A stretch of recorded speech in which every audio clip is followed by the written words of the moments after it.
నిన్న ప్రభుత్వం ఏమో ఒక 60 పేజీలతో రిపోర్ట్ రిలీజ్ చేసిండ్రు. ఆ రిపోర్ట్ చూస్తుంటే అవాస్తవాలు, అబద్ధాలు, రాజకీయ దురుద్దేశాలతో కూడినటువంటి ఒక 60 పేజీల రిపోర్ట్ను బయటపెట్టినారు.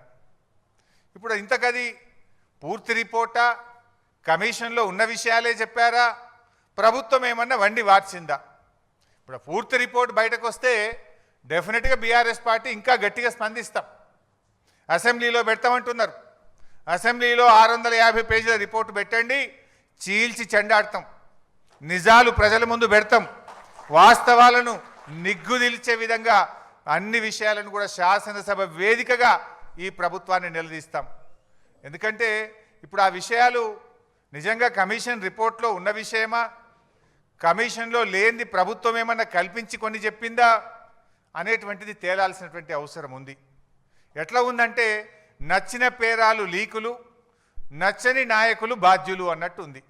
ఇప్పుడు 650 పేజీల్లో నచ్చిన పేరాలనే లీకులు చేసిండ్రు, నచ్చని నాయకులను బాధ్యులు చేసినట్టుగా నిన్న ప్రభుత్వం రిలీజ్ చేసిన రిపోర్టు కనబడతా ఉంది. ఎందుకంటే ఆ రిపోర్ట్ ఒకవేళ అదే నిజమైతే అది ఎట్లుందంటే కేంద్ర ప్రభుత్వాన్ని తప్పుపట్టినట్టుంది. కాళేశ్వరంకి అనుమతులు ఎవరు ఇచ్చిండ్రు?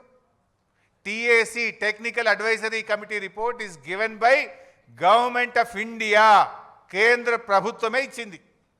ఒకవేళ ఆ రిపోర్ట్ నిజమే అయితే కేంద్ర ప్రభుత్వాన్ని తప్పుపట్టినట్టు, అన్ని అనుమతులు ఇచ్చిన సెంట్రల్ వాటర్ కమిషన్ను తప్పుపట్టినట్టు, ఇంజనీర్లను తప్పుపట్టినట్టు, రిటైర్డ్ ఇంజనీర్లను తప్పుపట్టినట్టు, బ్యూరోక్రాట్లను తప్పుపట్టినట్టు. అంటే ఈ రకంగా అసలు రిపోర్టు ఒకవేళ ఇచ్చిందా లేదా తెలియదు, ఇచ్చుంటే మాత్రం అది ఒకవైపే చూసి, ఒకవైపే విని, ఒకవైపే నిలబడి ఇచ్చిన రిపోర్ట్ లాగా ఉంది.